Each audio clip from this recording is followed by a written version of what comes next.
À chaque milieu son décor, au sein duquel des relations complexes entre les espèces se mêlent selon une logique de territoire et comportementale, dans une sagesse naturelle appelée écosophie.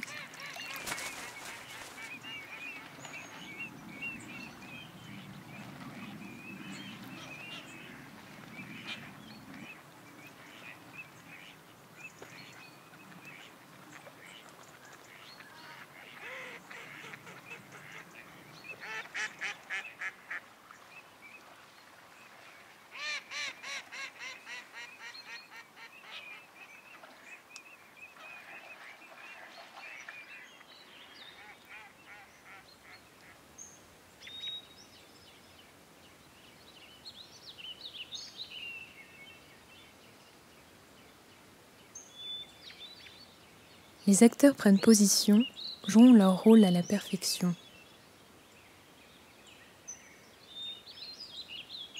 Selon leur taille et leur poids, selon leurs besoins et leurs lois.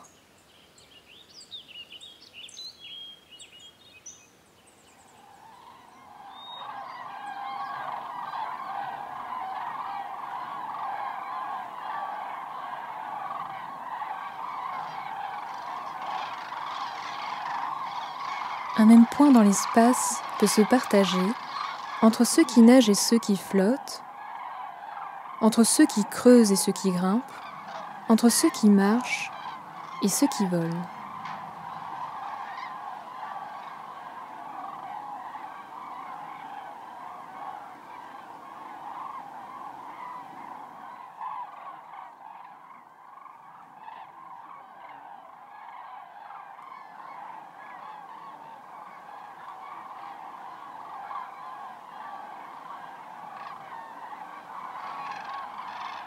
Durant leur migration, les grues sont grégaires.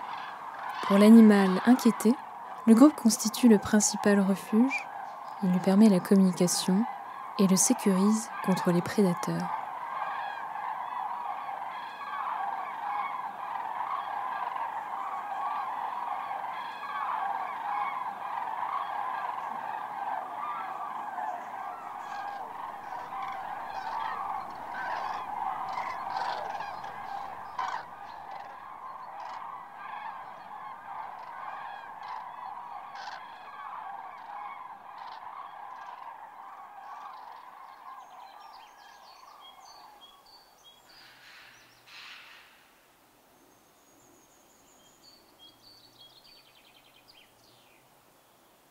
A contrario, le geai est un animal solitaire et guetteur. Il cacarde, cajole, frigulotte et jase dans la forêt, ce qui va alerter ses congénères, mais aussi les autres espèces, à l'approche d'un possible danger, telle une véritable sentinelle de la forêt.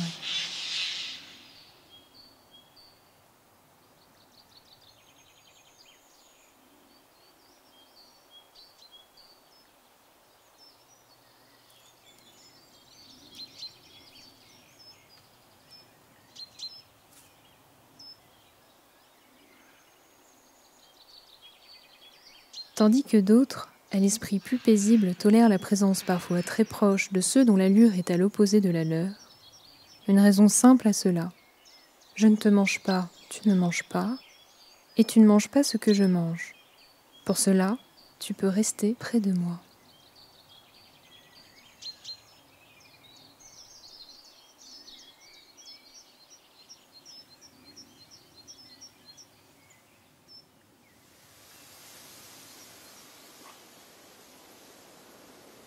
Derrière l'apparente proximité des espèces, une logique de territoire se constitue, une forme de répartition se compose, selon des intérêts dans l'habitat naturel, l'oikos.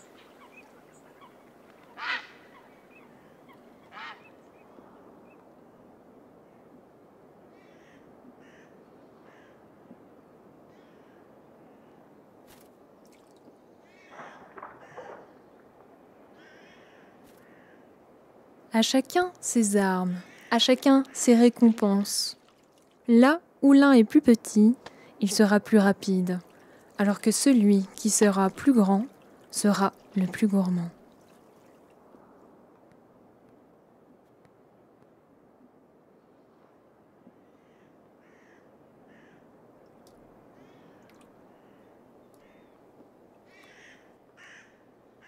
De même, pour une bonne gestion de l'énergie après digestion, l'un attendra avec précision, l'autre voguera vers l'occasion.